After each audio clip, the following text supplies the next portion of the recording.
Well, Jamsters. Devin Booker is back for the Phoenix Suns. After missing 3 games, Devin Big Dick Booker makes his return against Victor Wembanyama and the San Antonio Spurs. And somehow, some way, the Phoenix Suns still lose. They start the game allowing a 13-0 run by the Spurs. And then, after fighting back, being down as much as 25, 27 points, they tie the game at 116. But they allow a 14-5 run by the Spurs to kill them, and they lose 132-131. So, Matthew, here we are on the other side of hosting the Spurs for 2 consecutive games in Phoenix, and the Suns are now 2-3. Not where you want to be. Not at all. And if you look at the standings, we are tied with the Portland DeAndre Aytons. So, here we go. Nurk doesn't look too good. DA's kind of doing better. That's where my mind's at right now, right? That's how crazy I've been this whole night. Almost got it, though. Almost got the win. No, we didn't. Don't even say that. Sure. We almost got it. We almost got it. Yuta let us down. Didn't hit any big threes tonight like he should have. Yuta let us down. Didn't play any defense. The entire team let us down. Didn't play any defense. I mean, obviously you have to give credit where credit is due, and Victor Wembanyama is him. He is somebody who, in 34 minutes tonight, 15 of 26 from the floor, 38 points. It's going to be everywhere. His 38 points is 10 rebounds, couple blocks, a steal. He also had 2 assists in there. That's going to be all over everywhere. Look what Victor Wembanyama did, and it'll be all over the Phoenix Suns. And it's game 5, and we shouldn't worry, and blah, blah, blah, blah, blah. But it doesn't make me less frustrated. I'm Grumpy John tonight. And tonight on this podcast, Matthew, I'm going to be grumpy. I'll be grumpy with you. It's game 5. A team like that plays that hard, Kevin Durant and Booker giving it their all. Like, why can we not have the raw emotion, dude? We worry about the ones we love, and here we are again. So just deal with it, Jamsters. Love you guys. Well, welcome to the Suns therapy session podcast, where we're talking about why the Suns are 2-3 and all the troubles that they have and blah, blah, blah, blah, blah, and fuck me and all that stuff. So make sure you subscribe, rate, review, fuck it.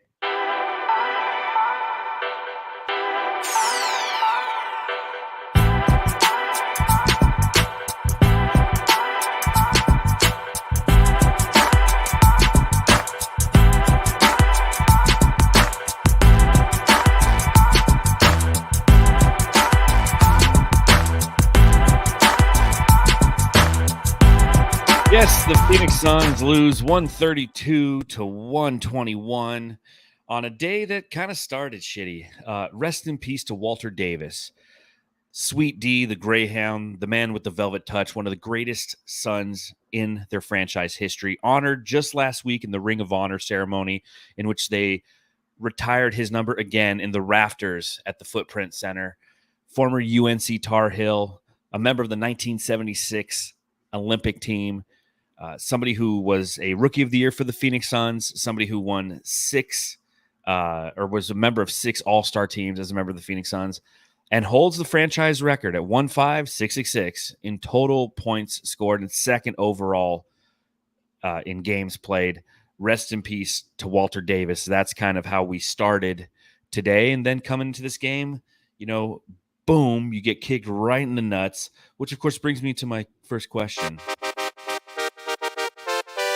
Oi, Matty. Mate, I've got to ask. I've got to ask. What the fuck was that? You know what it is? It's, hey, Book's back. How many points is he going to get? How many minutes is he going to play? Well, I hope only 30 minutes because they should be blowing this team out. It's one of those. You go into the game thinking it's going to be a blowout. Last night's game, we had the blowout. We let go of it. Spurs win. They carry that momentum over to this game. Then they never let up. I just think it's one of those games where Booker comes back trying to feel himself, does not get up to the greatest start ever. Then the Suns can never get back into the game to the very, very end, and they're too tired.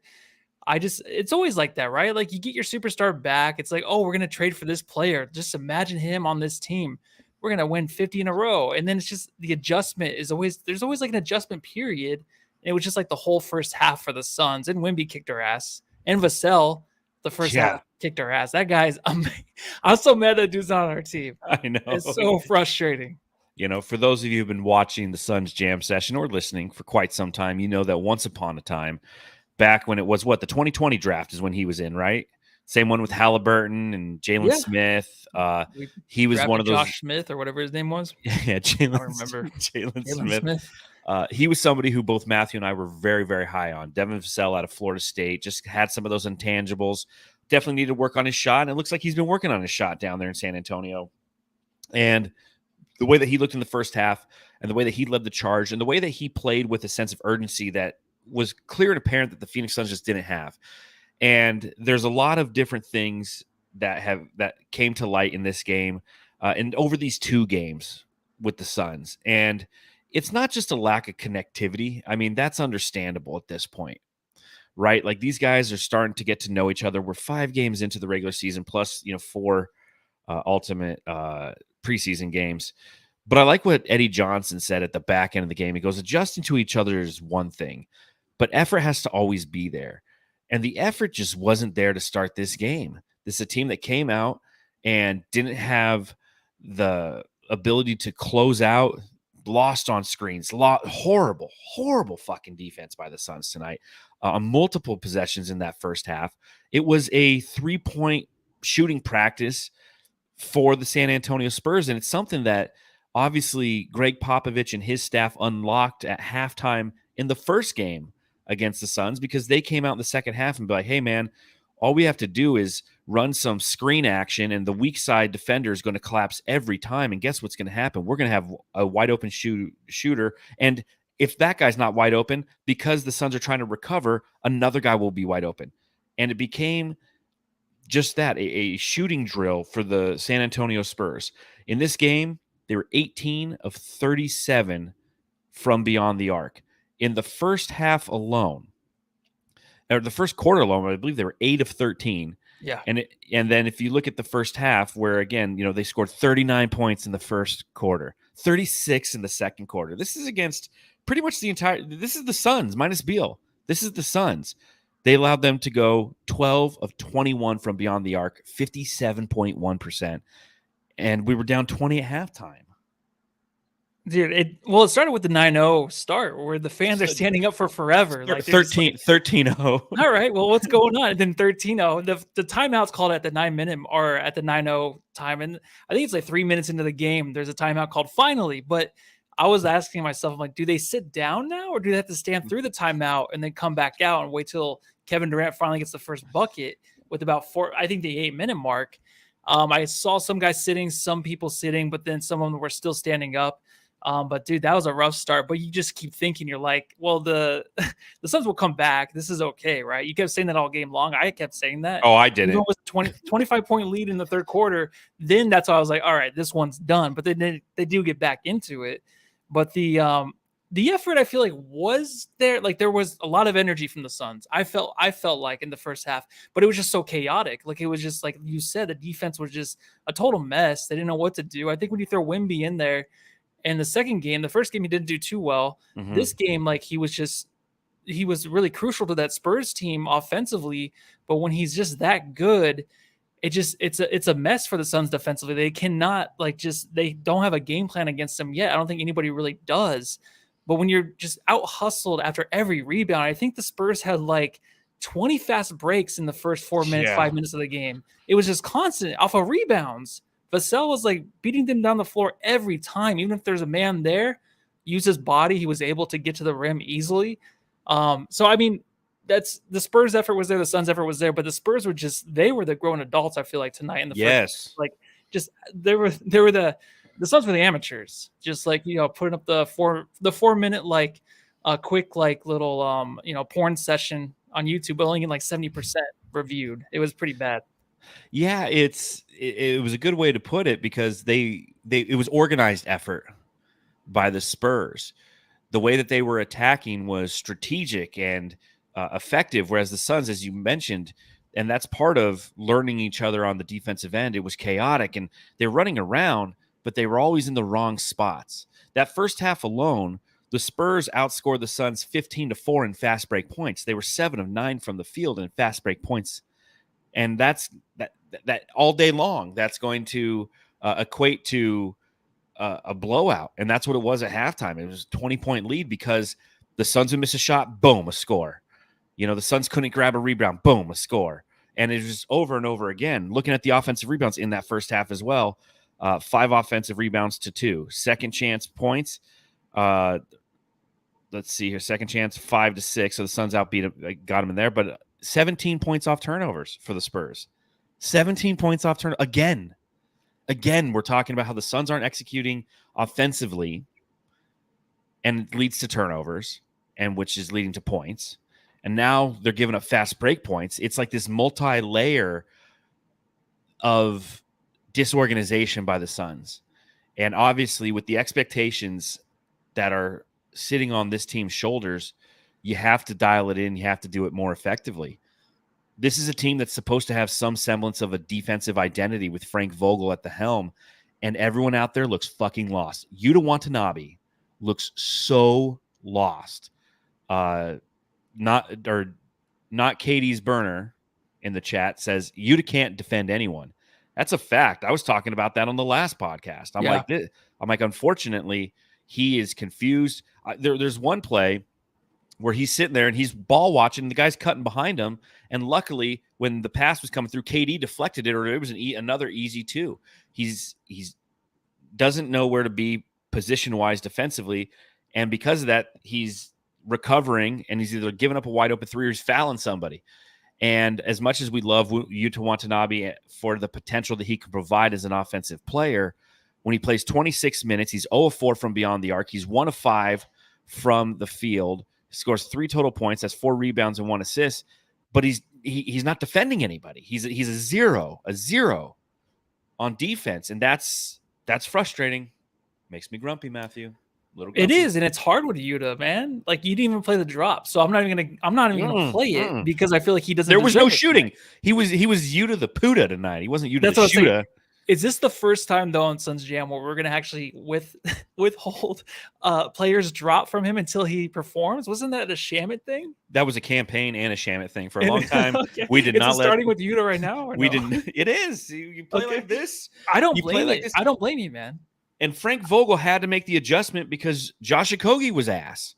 Because Josh Okogie is who got the start, right? Okogie, who started this game, ended up playing only 12 minutes because he was ineffective on offense and defense. He had 2 wide open shots, and Frank's like, well, this ain't it. And due to his size, unfortunately, they were having Victor Wembanyama guard him, quote unquote. And when he guarded him, all he did is says, dude, you can hang out by the 3 all day. I'm just going to shade to the interior. The first play of the game, Devin Booker challenged Victor Wembanyama. He was blocked. The remainder of the game, when Wembanyama was out there, and this is the Wemby effect, man. Get used to this, Suns fans, for the next fucking decade. Another Spurs big who's just going to dominate us. The Wembanyama effect is every time somebody drives into the lane, they pause. When they're going to go hard to the rim, right, you could see them getting ready to like just explode. They pause a second, and it's like they shift their eyes real quick to see if Victor's around, because the long arm of the law is going to block you, and he's at the fucking free throw line. Booker came out, he challenged him, and for the most part, the remainder of the day, he didn't go back in there to challenge unless Victor Wembanyama was not on the court. Yeah, it's like, we should have that Ross from Friends, rest in peace, Matthew Perry, shout out. First season, the best character ever. I know Bill Simmons says that, but for sure, we should actually have that drop. I'm so glad we only played the Spurs twice already, so it's over with. But with Wemby, you're gonna pivot, dude. That pivot, like that Ross where he's pivoting the couch up there to the second story, whatever that is. Pivot. It's like pivot. That's when you go down in the paint. That's what you're doing. You're pivoting the whole time, and you see that constantly the whole game. And what frustrates me is I feel like Wemby, you can get some fouls on him. I think even Booker in the first quarter, I don't know if he was scared to get hurt, but the remainder of the game, Booker was getting to the rim and drawing contact. But there's a few times he had to pump fake, and Wemby's right there. I thought he would go after him for the foul, but he didn't. That's one thing, is like, you got to get the guy in foul trouble. Like, I know he's like long and like, he can block everything obviously from 10 feet away, but the best thing is to use your body. Kogi did a few times last game where you use your body, you just put it into him, and then you'll get the foul. I thought they could have done that better. They didn't even try to do that. No. And I didn't see that as much. But Wemby was kind of just out of the way sometimes too. Like he wouldn't really go after guys as much as like last game, where he was just kind of like drawing so much attention and kind of standing there and going after the block shot and just not having too much luck with it. But tonight he just kind of like stayed away from it. It's kind of like, oh, where's Wemby? It's like, oh, defensively he was okay, but then offensively he just was like, I'm gonna make sure I'm in the game because I'm the cherry on the sundae. He was basically killing every Suns like a little run too. Like I feel like they kept answering with threes all game. Yes. But then it's just like, oh, Wemby has the ball down there, alley-oop. Oh, he has it over. Like the alley-oops were just thrown in from the free throw line. So those were killer, dude. And he did a good job of staying in the game. So a guy that's fifth game in the league already going for 38 and 10. Yeah, he just like knows what to do. Us. He's a super smart player like already, man. I hate this is a Spurs player. It sucks, dude. I know. We never get a rookie who just comes out and goes for 38 and 10. Oh my God. It's just for all you Spurs fans who are watching. Fuck us, man. I was saying this. I mean, for those of you who watched the pod or listened to the pod over the summer, I had that huge rant about the Spurs and what they've done to me and my psyche in my 41 years on this planet. And it's because they get fucking players like Victor Wembanyama, and he's fucking good. Like, that's why Matthew and I have said it throughout the summer. Like, Suns, you got to do it this year, man, because Victor Wembanyama is coming, and he ain't going anywhere for a while, and he's going to be really, really good. And tonight, he was really, really good. And do you know who was not very good? Nurkic watch. You said it, Matthew. The key to beating Victor Wembanyama, which we don't know if there is actually a key yet, but you would think, especially right now, the 19-year-old lightweight 7'4" guy is to have somebody like a Nurkic who can body him around, who can shove his ass into his hip and just move him off his spots, who can get in there and get under him and then create contact going up and get him in foul trouble. Yusef Nurkic, 19 minutes played, 2 of 5 from the field, 7 points, only 3 rebounds, 2 assists and a steal, a couple turnovers, 3 personal fouls. It's a shit game by Nurk, man. And we know that there will be good games, and we know there will be bad games. Thus far, the bad games are starting out with the good games. I don't like it. Hey, but not in preseason. He looked good. Oh, he was great, man. He really, he was fantastic. He we had a lot to look forward to. I think, hey, Nurk had a good stretch there. In the second quarter, those 3 minutes were really good. He did it again. He had that spurt where it's like he hits a 3, gets a steal, sets up somebody underneath the rim just perfectly. He had that, like, here we go. And then it was just crap, man. I mean, the guy is just so stiff sometimes when the ball's running through him. Super stiff. He doesn't move with the ball. So someone has to cut. Someone has to be open right away. I don't mind him taking the threes, but if nothing's really moving, he can't do much. And if the way the Spurs were playing defense, I know they gave up 121 points, but if they're playing defense the way they were playing tonight, where they're just kind of cutting off those passing lanes, Nurk doesn't have much to do. He's kind of just stiff and kind of rancid down there, and it's just it's not. Yeah, it's pretty bad. It's pretty smelly. To me, it's pretty smelly, and the Suns fans can definitely smell it. And the one thing that's frustrating is he can use his body, but when he looks like he has easy layups, and I know the Trailblazers fans warned us, he just throws it up from like his hip. It's like he draws a contact, it's fine, he gets the foul, but he throws it up from like his hip every time, and it's not even a foul. Like if I was a Spurs fan, I saw that those were fouls. Like, what is the guy just like throwing himself into the defender and throwing the ball from his hip, airballing these layups? Like, that's what we have right now with Nurk. And eventually it might look better, but I don't really believe he's the reason we lose these games still. But it just sucks to watch. It's painful to watch. And I will say this, and I love what John Tran says in the chat. He says, this is a jerkich game. I love that. Like, if it's a jerkich, because that's what it was. He jerked us off in this game because he was so bad. Entering this game, Yusef Nurkic, from a minutes per game standpoint, is the 6th highest minutes per game. Kevin Durant, number 1. Devin Booker, actually, number 1, because he played 37 in his one game. But Eric Gordon, 31, 30.8 minutes per game from Grayson Allen, 29.4 from Josh Kogan, 27.2 minutes per game from Yusef Nurkic. he has 112.9 defensive rating. The only guys who are worse than that is Chimezie Metu, Bol Bol, and Saban Lee, who all have played one game for like 3 minutes. 112.9 defensive rating. Like, I know that he's here for fit, and it's fit on offense, but we saw tonight how to attack him, and that's what we saw against Golden State in the season opener, which the Suns won. Was CP3 was just, okay, I'm just going to pull the defender out, get Nurk on me, and just go right by him. And tonight it was more of, we're just going to do switches, put him in tough situations where he can't recover, and then we're going to have wide open threes. And I wrote in a piece for Bright Side of the Sun, for those of you who like to read, about the first gut punch of the season, which was the last game in which we played. And I believe there was 31 shots from beyond the arc by the San Antonio Spurs. 19 were wide open. I can't wait to see what the number is tonight. But it's because of the way that Greg Popovich and his team know how to manipulate opposing defenses, find their weak spot, and exploit it. One of our huge weak spots is the last just the way that the Yusef Nurkic is so stiff, as you mentioned, as is so rigid, has no flexibility, and he's the last guy to have the ability to get to the perimeter. So you exploit that, and this is going to be something that is going to be over and over and over against the Suns. Oh, yeah, and even like the 26 field goal attempts from Wemby, like, you know, he was only 15 for 26, but all his attempts, they're good looks no matter what, right? Like we talked about Vassell, like he improved his shot. Now he's like unstoppable in many ways, and it sucks he has like a groin pull. That fucking sucks. Like I hate the Spurs, but I love the player. You know what I mean? mm-hmm.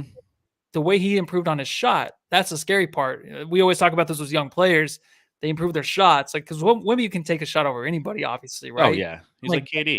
That Tim Duncan, like, fade away or off the glass, he's going to do it that way, too. He's going to make sure he's going to look up Tim Duncan film, make sure it's going to go in off the glass every time he's just murdering the Suns. And they're going to show highlights of Tim Duncan just to make it worse for us. I can't wait for that. I'm just, grab some popcorn, put on some Crocs. You know, I've never owned Crocs or Vans in my entire life. Vans, yes. No Crocs, though. Yeah. I've never had Jordans. I've never had Nikes. Oh. So. That's disappointing. We need to get you. Jamsters, make sure that you subscribe, rate, and review, and donate in the super chat so Matthew can get his first pair of Jordans. Big Dick Booker. It was the return tonight of the Big Dick Booker. I try to explain that to people. If they go, Big Dick Booker, that sounds suggestive. I'm like, no, the guy's an asshole. And they're, I'm like, yeah, you're the pervert. But Yeah. It's them. It's not me. 10 of 19 from the field in 35 minutes played tonight. 31 points, 13 assists, 9 rebounds. 1 rebound away from a triple-double, which looks very good for my fantasy basketball team. A team that beat you last week in our son's Potter. Sure you did. You don't even know how this fucking app works. You're like showing me at the birthday party on Sunday. I'm like, and I try to do it the next day. I'm like, I don't remember what he said. I don't even know. I put in like a great training video on that too. But a great performance by Devin Booker coming back. As you mentioned, a little tentative to start in the first quarter, comes out 6 minutes played, 0 of 3 from the field. No big deal. 10 points in that second quarter, 4 of 5 from the field, 2 of 3 from beyond the arc, starts to get his footing. Third quarter, an 11-point performance on 3 of 4 shooting. And then ultimately in that fourth quarter, Booker goes 3 of 7, 10 points, 4 assists in that. Exactly what you want to see. Great to have him back. And what we were truly missing at the start of the fourth quarter, in the Suns' previous 2 losses, it was so much Kevin Durant. And when he would sit, there was no one to carry the torch. Had the Suns not butt-fucked themselves right off the bat and been down by so much so early, that run that the Suns put on in the beginning of the fourth quarter would have extended a lead while Kevin Durant was on the bench. It's what ultimately helped the Suns chip away at what the Spurs did. But it was great to see Devin Booker back out there, and those book ones were looking nice with those gray colorways. Yeah, as long as he doesn't get hurt in them, I'm okay with them. Yeah, I don't really care. Like, as long as he stays on the court. But he definitely in the fourth quarter was making sure that every shot taken by him or even his teammates were good looking shots. Whether they went down or not, they were good looking shots. Yuta just didn't come through to take the lead. If he hits that, I'm pretty sure we take the game. The momentum carries over from there, and the Spurs can't really answer back. I'm pretty sure that's how that goes. But that's a different universe. That's probably a universe where the Suns win a championship. We're stuck in this one. But where the Booker, Spurs win everything. Where the Spurs do win. Anytime the Suns get close, here come the Spurs again. You feel good about yourself? You got Steve Nash, you got Amari Stoudemire. Well, we got Tim Duncan, bitch. All right, you got Devin Booker, you got Bradley Beal, you got Kevin Durant. Well, we got Victor Wembanyama. I know, man. So is it SoCon, the guy that was just giving it to Book tonight and just really lighting a fire underneath Book's ass to really get into the game even more? I'd like to thank that guy. Yeah, thank you very much. Booker he gives you like a reason to really love this game, right? I'm not trying to be cheesy, but I was watching like the Clippers and Lakers last night, right? I watched that whole game. LeBron. Did you watch that game? I watched the whole game. Yeah, it was a good game, right? I miss basketball. Yeah, it's such a good game. Suck.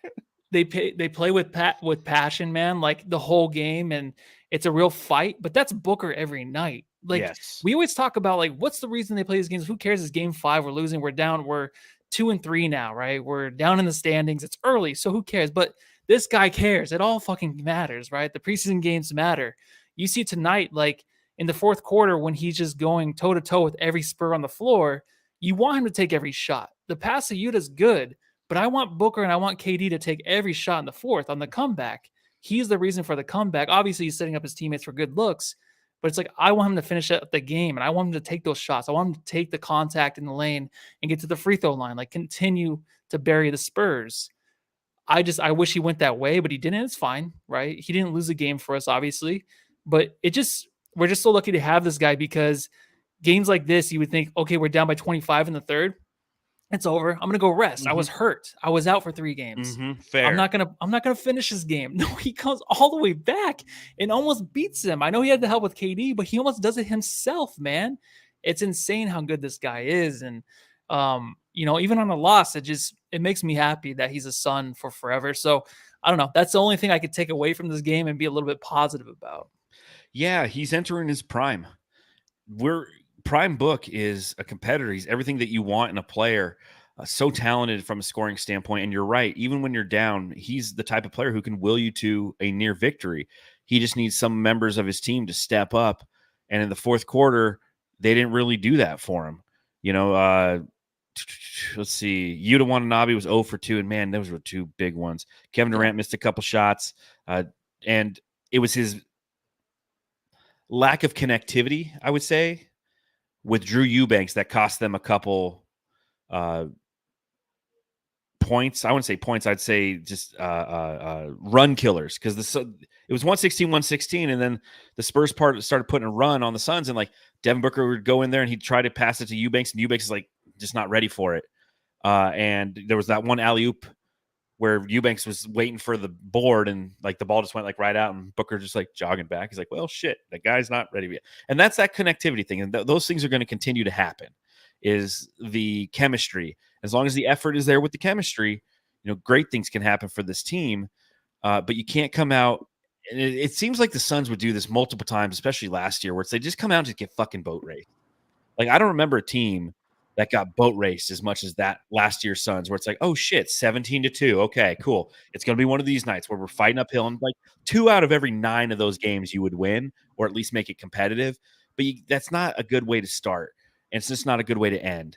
But Devin Booker, I mean, he's the man. He's the coolest motherfucker on the planet. Everyone in every opposing fan base hates him because of how cool he is, and because he's a shit talker, and because he can back it up. Would have been nice for him to get to a triple-double, but I'm kind of glad he didn't get a triple-double in a game that ended like this. He's never gotten one, ever? No, I think he might have got one in the playoffs, but regular season, no. Crazy. No. Scotty don't. I'm trying to find a fucking drop to play, and I can't fucking find this motherfucker's last name. Oh, it's always the bottom. I'm grumpy. Big Crank Eubanks. Crank that soul. Now I mean you. Crank that soul. Now I mean you. Crank that soul. Now I mean you. Crank that soul. Now what? All right, who's better, Nurkic or Eubanks? The game tilts in a different direction when Eubanks comes in. Like he brings a different kind of momentum, I think, right? Like he has so much more Versatility. than Nurkic does. But he's lacks a little bit of other things that Nurkic does bring, like passing and stuff like that. But Yeah. when you want the defense and you kind of want more of a presence inside, it's nice to have. It's there in spurts. I think he does a really good job with Kevin Durant in the starting lineup. Mhm. More and more reps with them would be nice. That was always a question when we started the season. Like for me, I don't know if I ever said it. Maybe I was just talking to myself. I was just like, is Eubanks going to be our starting center by the end of the year? Just because he brings that energy, but it's nice to have that off the bench. But overall, it was a better game from him, obviously more than Nurkic, right? Yeah, I mean, he had 13 points in 27 minutes played, 5 of 9 from the field, had 5 rebounds, an assist, a block, and just he was hustling. I think the challenge that he has is he gets out of position a lot. He's another one. He's like Yuta Watanabe right now. Their positioning on defense is inconsistent, and opposing teams are taking advantage of the fact that they're not in the right spot. What he gives you on offense is adequate, I feel, especially for a backup big. I mean, if your backup big's playing 27 minutes and Nurkic only played 19, it's clearly because you needed more athleticism on the court, and Eubanks does bring more athleticism than Nurkic. That's the why. Is it going to be something that we see consistently throughout the year? No. Is he better than Nurkic overall? I don't think so. But I do think that his athleticism, when you're playing somebody like Wemby, it's not even necessarily Wemby. It's the fact that Zach Collins was fucking us up tonight, man. Zach Collins, 19 points, 7 of 10 from the field, 8 rebounds, 4 assists. Dude is an 11% three-point shooter.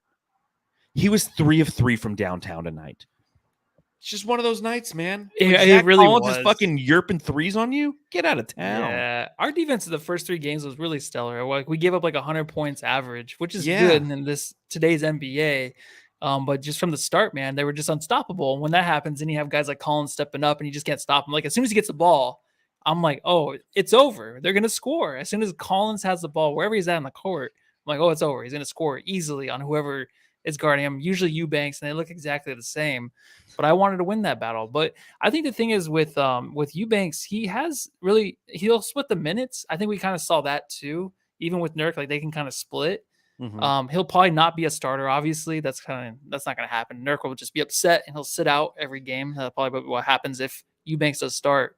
But it's fun having Eubanks come off the bench, get those big blocks, get the and one. But the best part of tonight's game was when he did get the and one, when he was offered the alley-oop from Kevin Durant. Yeah. When he went back down, he's like, shit, I better make this count because KD's going to be on my ass. He pivots around 5 times until he gets the and one. So he made sure he went down. So that was my favorite play of the game for sure. Yeah, I mean, you're right on all accords. Like he is going to continue to be our backup center. He's a solid backup center. He really is. Again, you don't allow yourself to get boat raced in this game right off the bat, and better things could happen. Speaking of guys coming off the bench, it was finally nice to see a performance and some minutes for this guy.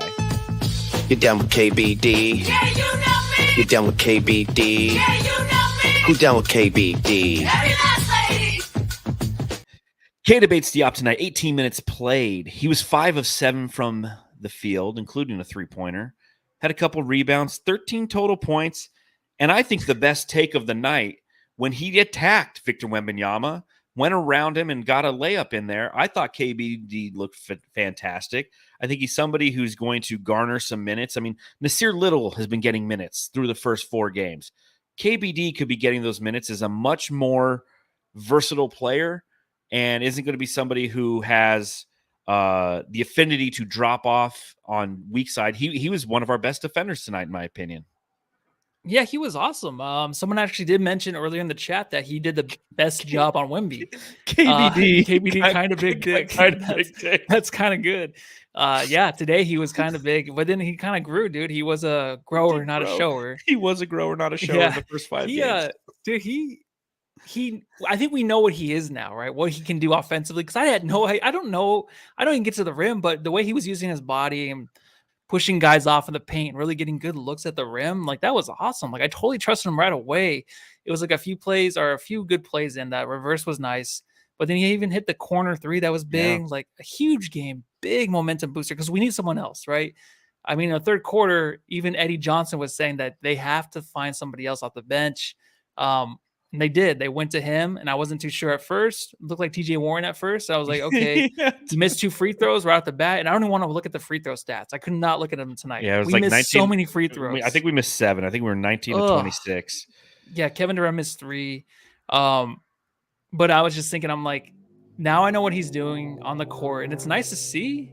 As that big truck goes behind me, it's nice to see him out there playing some good minutes. That's one good takeaway. Again, a couple good takeaways. Only member of the Phoenix Suns to have a plus in the plus minus. KBD +7 tonight, kind of big dick. One of the guys who had, let's see, I'm looking at the stats. So if you were to take a guess as to who the worst plus minus was tonight, who would you say? I'll give you 2 guesses. Okay. The worst would be, is it Yuta? It is not Yuta the shooter. He was actually even, 0. Easy. All right, hold on. Because it's someone we didn't go over yet. So it's gonna be oh my gosh. Is it Eric Gordon? Who the heck are you? I'm Kevin Durant. You know who I am. Y'all know who I am. Did anybody see a sniper? Did anybody see anything? I'm one of the best players to ever play the game. Kevin Durant was a -17 tonight, although he was 10 of 15 from the field, 3 of 5 from beyond the arc, 28 total points, 6 rebounds, an assist, missed 4 free throws, not 3, Matthew. But the reason he was a -17 is he was on the court at the very beginning of the game when the Suns got boat raced, and he was on the court at the back end of the game when the team gave up a 14-5 run to finish the game. So ultimately, when everything is said and done, this is why plus minus can be a little bit not a great stat on a game-to-game basis, but definitely something over time. But what did you see from Kevin Durant tonight? Oh, I thought he was brilliant. And the fact that he was still trying to get to the rim every time he had the ball. I know he settled for some threes. They looked good, and they were good. But him getting to the rim and just drawing contact, like, I think the start of the season, I'm so scared of him getting hurt. I don't want him to do stuff like that, right? And get into a big group of dudes down there coming down on a bunch of feet. I don't want that to happen. Yeah. But tonight, it's like I trusted it. He looks more comfortable. Like his body's more fluid. He doesn't look as stiff as he was before, to where he couldn't take contact before. Everybody he ran into was like, oh, now he's like going into guys. He's like taking it to them.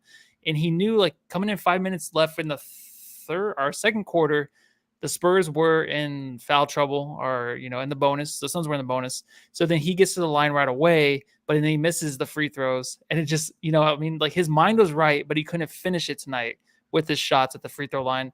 But I like the fact that he was really just being aggressive. That's the biggest thing I'm watching from him. It's his aggression and just getting into his stuff early. And I feel like he was doing that tonight.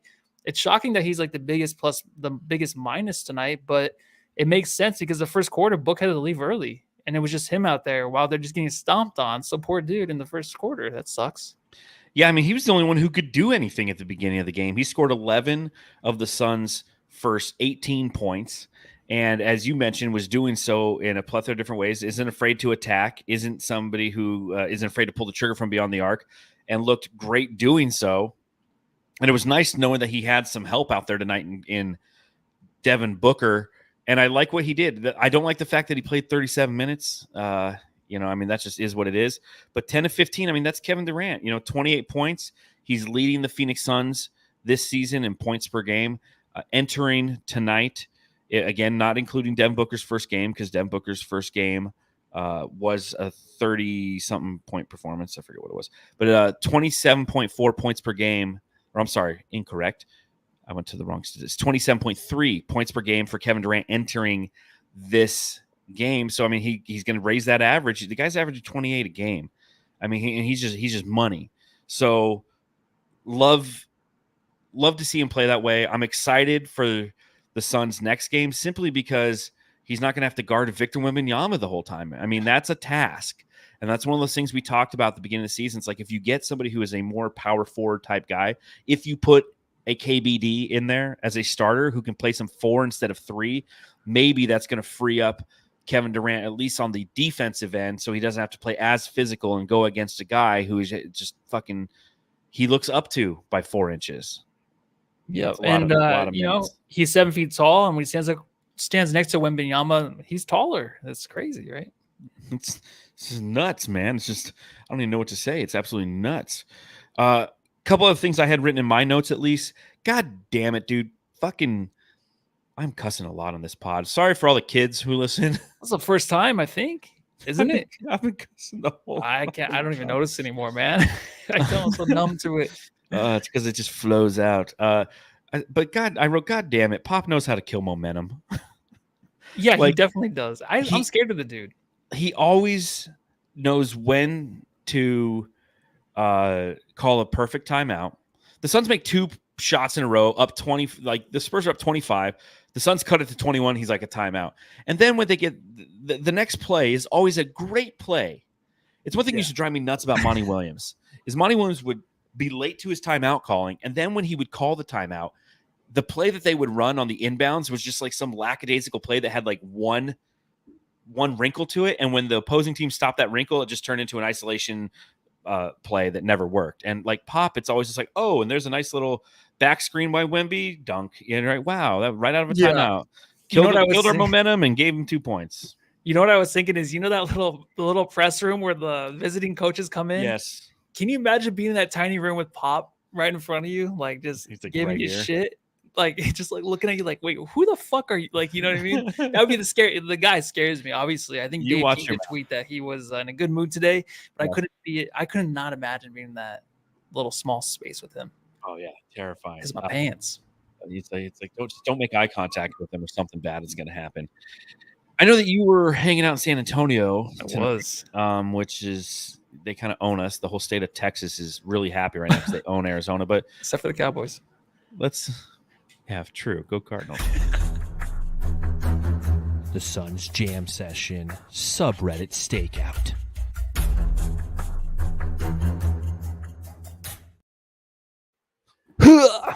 All right. Well, I can't live up to last night's subreddit at all, dude. I was making that short today and I was laughing my ass off, dude. Oh my God. It was so funny. If you guys haven't checked it out, check out the short John doing the subreddit last night as Batman. Maybe, if the Jamsters like it, I can do subreddit stakeouts as Batman on a more regular occasion, but they got to let me know they like it by liking, subscribing, rating, and reviewing. Yeah, Matthew, tell us what you saw on the subreddit stakeout tonight. I'm sure it was a wet for Wemby fest, right? Yeah. There was a couple comments in there, but first about being wet for Wemby. But first, SoCon, you piece of shit, get glasses. I don't know what happened, but I think there's a lot of love-hate with that dude. Pop talks to him a lot, right? Yes. The guy is very emotional, and he can basically kind of kill drives for his own team, leading by his own emotion. And I don't think Pop wants that on this team. But yeah, he's a young, fiery player with a chip on his shoulder. And typically those type of players don't play well in a Pop type system. You have to be disciplined. You have to be respectful. He's the kind of guy, like Pop's big on doing like those team dinners. Like he's the guy who probably shows up late, throws 10 modifications on his salad. And then like when everybody's going around and ordering, and, they're like, yeah, I'll get the pasta. They're like, yeah, the pasta sounds good. And somebody else is like, yeah, you know what? I'll have a grilled chicken. And then he's like, yeah, I'll have a steak, fucking cooked to shit, medium well, and make it well done. And everyone's like, fuck, man, you just made all of our entrees come out an extra 10 minutes later because we have to wait on your fucking thing. That's Sochan. Oh, that's the worst he does? That's not too bad. I was thinking 3 chicks and like one dude with a collar walk in with him or something like that. That's what I. Well, that's what happens, and they're standing over him the whole time while they're eating dinner. Watch him. Yeah, he feeds him scraps on the floor, and Pop's staring at him, and he's not afraid of him, and that's what's weird. He's not. I'm not scared of anything either with these sunglasses on and the sideburns. I listened to the last podcast. Obviously, I wasn't on, or 2 podcasts ago when you were Elvis. Yeah, it was you and Sons Geek, and like I listened to that podcast while I was driving, and just hearing you do the hoods, I'm like dying laughing. I think it's so funny. See, folks, we do this more for each other than you, but we're glad that you're watching. Yeah, I know. It's funny, man. Tell us more. All right, I'm not even gonna read the comments. We're just gonna go the whole time. All right, here it is. Stop it, Wemby. I can only get so wet. Yeah. Ooh. A lot of gifs of waterfalls and stuff like that. So Novacell, what's up? Chasing waterfalls? Don't go chasing them. Don't go chasing them. Novacell in the second half. Hopefully it's because he's needed to apply burn cream to his hands because he was on fire, dude. Yeah, I didn't even realize he was in there till like 2 minutes in. Why are the Suns icing KD out of the game? I mean, I'll take it, but yeesh. So there were moments there, I guess, where they weren't really passing him the ball, giving him the ball. That's what I was saying. I was like, I just wanted KD and Book to finish the game. But Yeah, especially whatever. not They still got fourth. back into it. That was like before our like big run. So, bro, I'm so hard, laugh my ass off. That's when they were up by 25. And then these refs can absolutely suck my D. I guess the Suns were getting some calls. That was mostly Booker, but that's just the way it kind of goes. And then they got back into the game.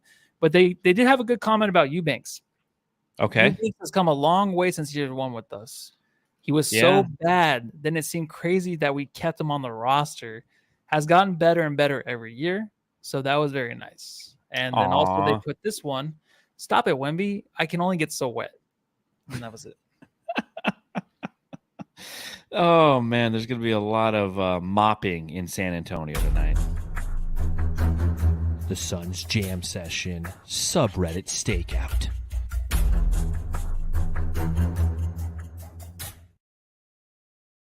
Elvis, what else you got in your notes about this game? I feel like I have some other things. Let me I see. know I have some things, but I'll let you go. Let's see.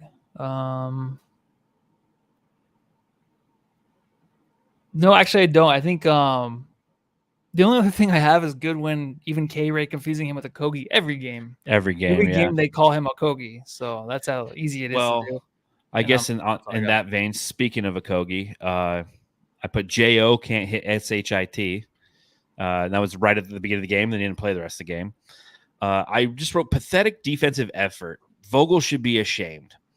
And it's going to be interesting to see the post-game comments from Frank Vogel and what he has to say about this because, yeah, this is supposed to be somebody who is a defensive mastermind. And the Spurs, who are a team who had the number one pick overall, don't get me wrong, they got Victor Wembanyama and he went for 38 and 10. And it's hard to defend. I understand that. But to allow players like Zach Collins to go 3 of 3 from beyond the arc, Devin Vassell 3 of 3, Doug McDermott 2 of 3, fucking C.D. Osman 5 of 8 from the field, 3 of 6 from beyond the arc. C.D. Osman was a killer tonight. And I remember when he played with the Cavaliers, it was the same way. Like he just hits those threes. And like we have yet to really, Eric Gordon can be that for the Suns, but he only shot 2 threes tonight. It's almost like KD in the fourth quarter was like, yo, man, I'm just going to take some time off. I'm tired. I've been doing this every night. And Devin, you're here and you got all the energy. Go for it, kid. And Eric Gordon too, he only had 7 points. In 24 minutes, he's 3-5 from the field and 1 of 2. It's like he completely slowed down. And I get he's coming off the bench, but he completely changed his approach to the game. And so when you look at the fact that Trey Jones is going 2 of 4 from beyond the arc, I mean, it's just embarrassing. And Frank Vogel has got to be embarrassed in this defensive effort, right? Yeah, because that was one thing. He wants them to be nasty. You know, that was one of the clips they took Yes. from practice was him just saying some messed up crap about them trying to be real dogs out there on defense and let the other team know. But like I said, like our defense has been good the first few games of the season. This back-to-back with Booker's injury, and then I don't even know if you want to talk about Beal. I don't really give a fuck. I don't even want the guy on the team anymore. I just don't even care. What do you even want him on the team? He's not on the team. He's not on the team. Yet. I was like, the more and more I keep hearing about, like, why do we not trade for Damian Lillard? Like, why didn't we just not get him? Like, I don't know. But those are things I think about. Obviously, I want Beal to play. It's going to make a difference. Big time. But it's all adjustments. But to lose this way tonight to a team of the Spurs that just killed us last night, coming back in the fourth quarter, it just makes you think, like, is it defense or just the chemistry? And I think it's a little bit of both. But I think our defense is there. It's just a little chaotic right now. Well, and one thing you got to understand about the Spurs is before they beat the Suns by 1 point, they lost by 40 to the Clippers. Like, they lost 123 to 83. They come here and they beat the Suns twice. Like, it's just embarrassing. It's just embarrassing. And Frank Vogel should be embarrassed. And hopefully he does something to whip this team into shape. The other things that I wrote is lackadaisical effort on switches, no continuity. We're just doing all the little things wrong. Missing free throws. Like that, like it's those little things, and those little things add up. And that's what the challenge was in this. And again, this might be it's game 5. I get it, but I'm still allowed as a Suns fan to be frustrated. I'm still allowed as a Suns fan to be upset. I'm still allowed as a Suns fan / podcaster / writer to overreact to things. That's what I do. I'm a fan. Like I don't work for the Arizona Republic, right? like I write for Bright Side of the Sun. It's a fan blog site. So I'm going to definitely put together an overreaction tomorrow. I already like started writing it tonight. I'm just like, I said the F word like 47 times in my phone as my speak to text. I'm like, that's going to be my article. Let's see if SB Nation lets me do it. I mean, that's how you feel. Yeah. I mean, it's not the players go in the locker room. They overanalyze. They're critical too. And it's only game 5. Like they have to be like, so this whole thing about, I'm sick of hearing about it always. I'm sick of hearing it about just like, it's okay. It's early. Like it's fine. We'll be okay. Right. We've always said that, but we've never won a fucking championship. So it's not okay. We're never okay. It's always like, well, wait till DA gets in the playoffs. He'll be fine. It's like, well, wait till he gets back from injury. Wait till KD gets back from injury. He'll be fine. Like, it's always like, let's just wait. It'll be all right. It's like, no, I'm just done with it, dude. I might die tomorrow, man. And my last day here on earth, I want to just be pissed off at the Suns and I'm going to die. And then Wemby's going to be fucking like tearing it up for 3 more years, winning a championship the next 3 years with the Spurs. So, well, yeah, I'm not about anymore. No, but that's what's going to happen. And you know it. I know it. And everyone else knows it, but we're not allowed to be upset. But I don't care. I don't even know who says we're not allowed to be upset. I'm upset about this all the time. I feel. Let's hand out some hardware.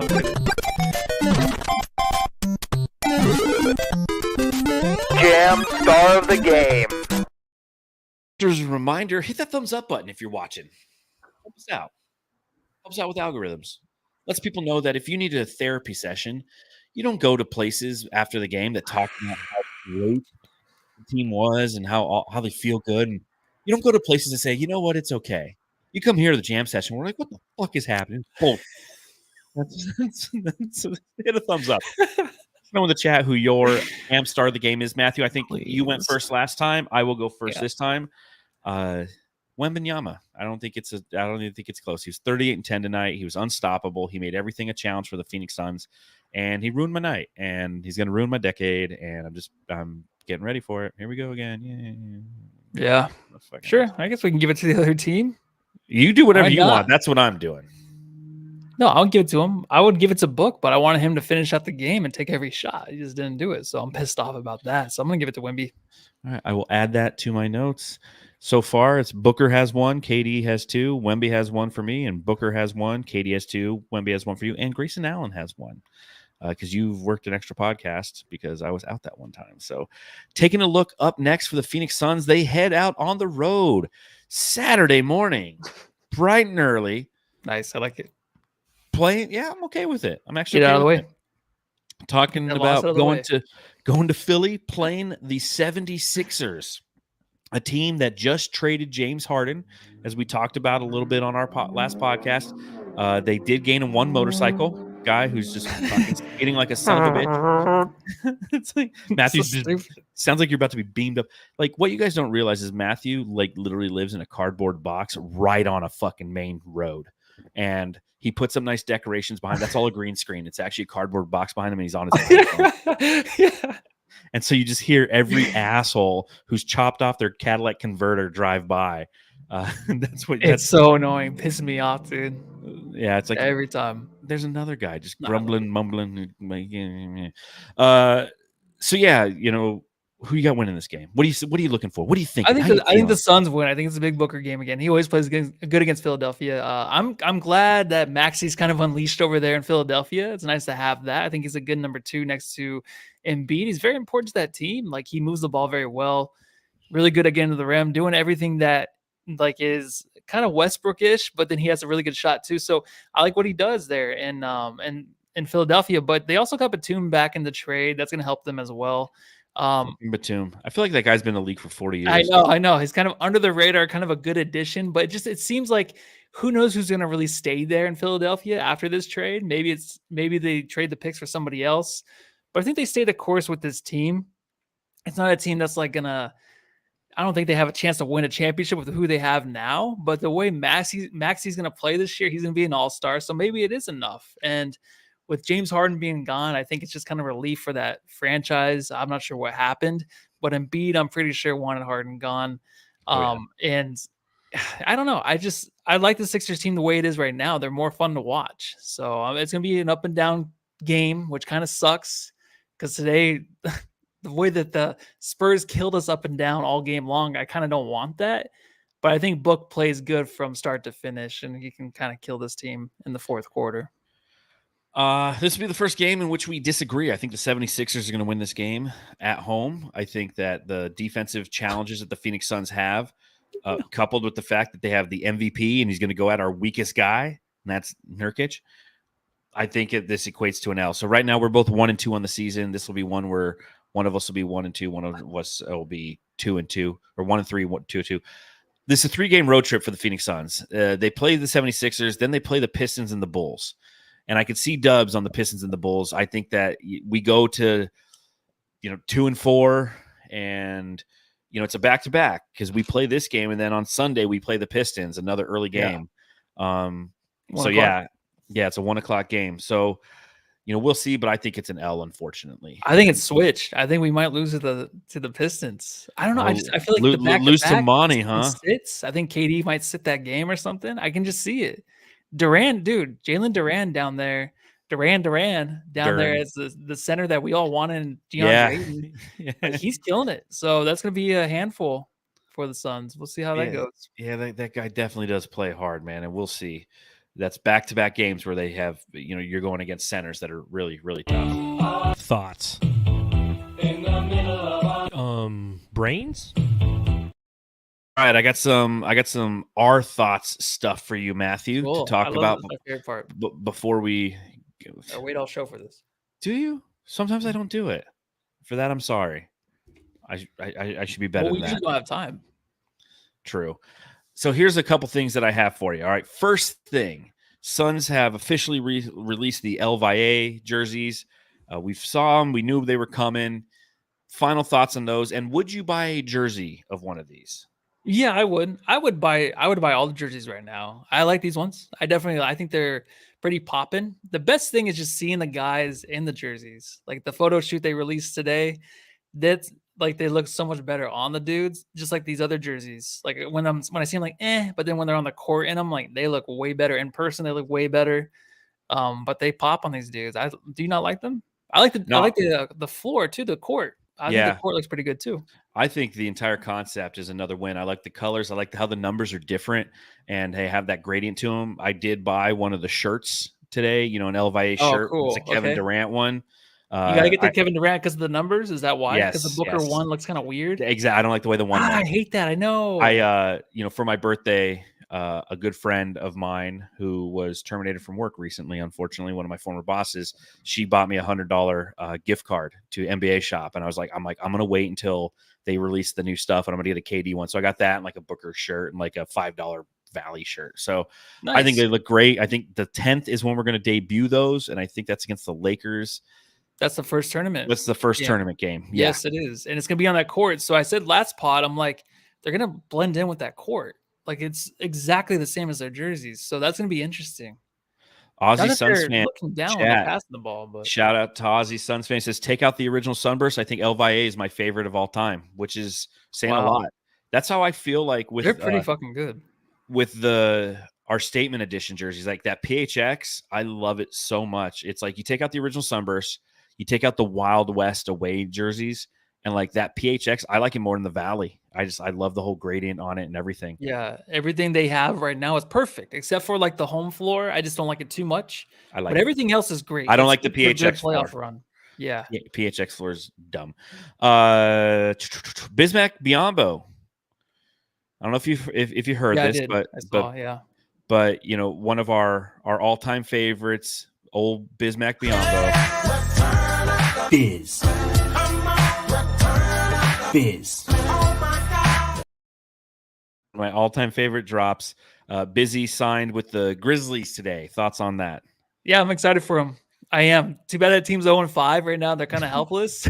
So I don't know how much he's going to help them. He's not going to help them at all. Like it's nice he got a good contract. It's kind of crazy how these guys that helped us last year.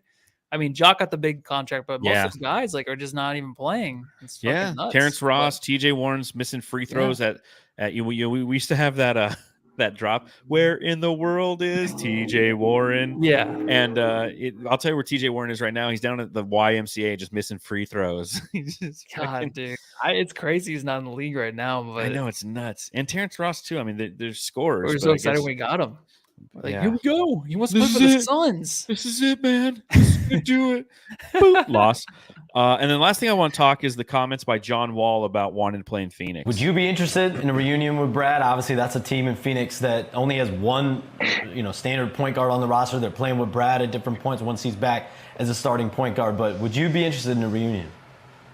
For sure, yeah. Like, for sure. That's what I was hoping for in D.C. It went different ways. But me and Brad are still brothers. We still talk a lot. A lot of people always want to make us like we're not cool with each other. That's the reason why things happen. But we still have conversations. We still talk a lot. And I congratulate him on moving there and hope the best for him. And hopefully he can finally win him a championship. But, yeah, I would definitely, if I could join their team, for sure, I would love that. So there you go. John Wall, interviewed by Shams Charania, expressed an interest in coming to Phoenix. Thoughts on that? Oh, no, I don't think so. Last year I wanted him. I wanted him or Westbrook. I think he was just Instead, we got asked it. Terrence Ross. I think he was just asked. He's like, yeah, of course I want to play with him. It's nothing definite or just, like, oh my God, he wants to play for the Suns or the Suns going to get him. I think he just was asked the question. He's like, yeah, sure. Like, I would love to play with him. Of course. Yeah, who wouldn't right now? Yeah, no, of course you would. Have you watched the last 2 games? I would totally want to play for the Suns right now. They look fucking great. And Beal's never going to play this year.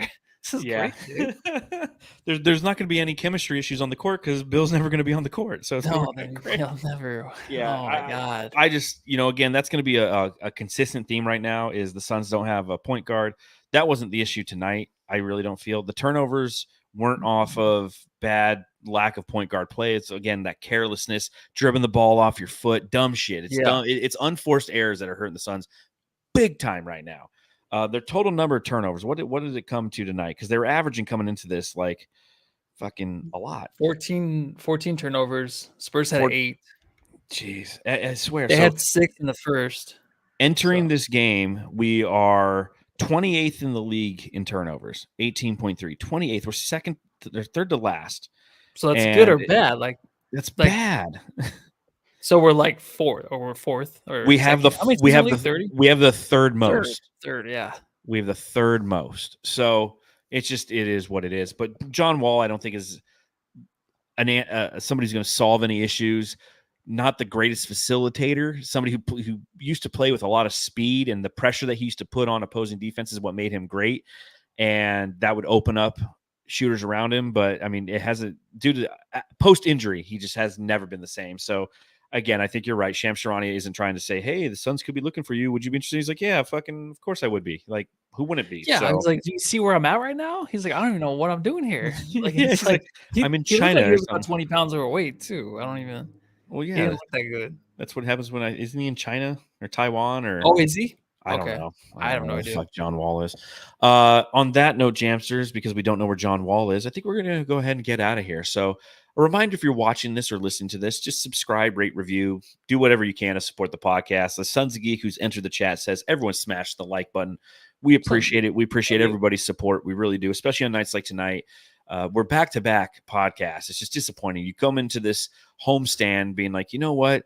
We're gonna play well. We got the Jazz, and we got 2 against the Spurs. These are some get right games, and we beat the tar off of the Jazz, and then the Spurs beat us for 2. And Wemby's going to be just the talk of the NBA for the next week because of what he did to us, and it's just what you have to deal with as a Suns fan. We can't have nice things, and we can't go home and love our family. But Matthew, what should we do? Go home and love your Wembys. Okay.